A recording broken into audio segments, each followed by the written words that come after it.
80 શબ્દ ઝડપ. ચલો રેડી, સ્ટાર્ટ. આઈપીસી કલમ 504 સુલેહ ભંગ કરવા, ઉશ્કેરવા માટે, ઇરાદાપૂર્વક અપમાન કરવા બાબત. પેરેગ્રાફ.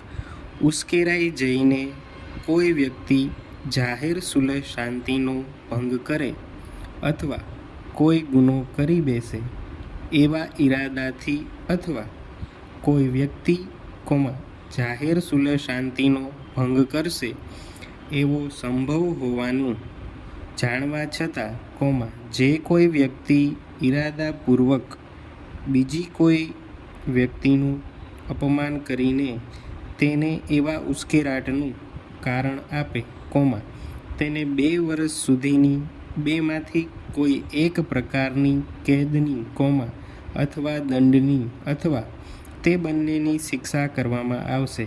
પેરેગ્રાફ. ઉપરોક્ત જોગવાઈને ધ્યાને લેતા હાલના કામમાં આરોપીઓએ ફરિયાદ પક્ષના શાહેદ જાહેર સુલેહ શાંતિ ભંગ કરી બેસે અથવા કોઈ ગુનો કરી બેસે તેવું જાણવા છતાં તે શાહેદોનું અપમાન કરી તેઓને ઉશ્કેરાટનું કારણ આપેલ તેવો કોઈ પુરાવો રેકર્ડ ઉપર આવેલ નથી. તેમજ આ આરોપીઓએ પ્રથમ બાતમીદારને ગાળો આપેલ તેવો ફરિયાદ પક્ષનો કેસ છે, ત્યારે આરોપીઓએ કઈ ગાળો આપી, તેના શબ્દો શું હતા તે વિગત પણ ફરિયાદ પક્ષે તેમના પુરાવામાં જણાવેલ નથી. ફક્ત ગાળો દીધેલ એવી હકીકત જ એફઆઈઆરમાં તેમજ શાહેદોની જુબાનીઓમાં જણાવેલ છે, પરંતુ તેના શબ્દો જણાવેલ નથી.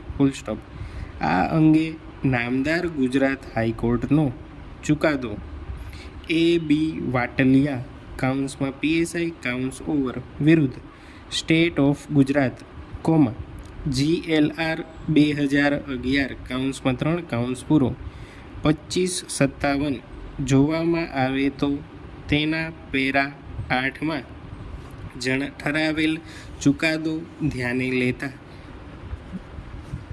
પેરેગ્રાફ.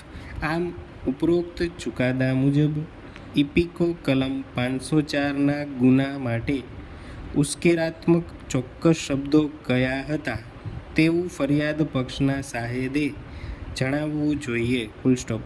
જો તે ચોક્કસ શબ્દો જણાવવામાં આવેલ ન હોય તો આ કલમ હેઠળનો ગુનો બનેલ છે તેવું ઠરાવી શકાય નહીં. આમ હાથ ઉપરના કિસ્સામાં પણ ફરિયાદ પક્ષના શાહેદોને આરોપીઓએ ચોક્કસ કયા પ્રકારના ઉશ્કેરાટ માટેના શબ્દો બોલેલા તેવી કોઈ હકીકત રેકર્ડ ઉપર ન હોય, તેમજ આરોપીઓએ ઇરાદાપૂર્વક ઉશ્કેરાયેલ તેવી પણ કોઈ હકીકત રેકર્ડ ઉપર આવેલ ન હોય, જેથી આરોપીઓ સામે ઇપિકો કલમ 504 મુજબનો કોઈ ગુનો સાબિત થતો નથી. પેરેગ્રાફ. ઇપિકો કલમ 506 ગુનાહિત ધમકી માટેની શિક્ષા. જો તે ધમકી મૃત્યુ નિપજાવવાની અથવા મહાવ્યથા વગેરે કરવાની હોય તો, જો તે ધમકી મૃત્યુ નિપજાવવાની અથવા મહાવ્યથા કરવાની અથવા આગળથી કોઈ મિલકતનો નાશ કરવાની અથવા મોતની અથવા જન્મ ટીપણી અથવા 7 વર્ષ સુધીની કેદની શિક્ષાને પાત્ર ગુનો કરવાની હોય.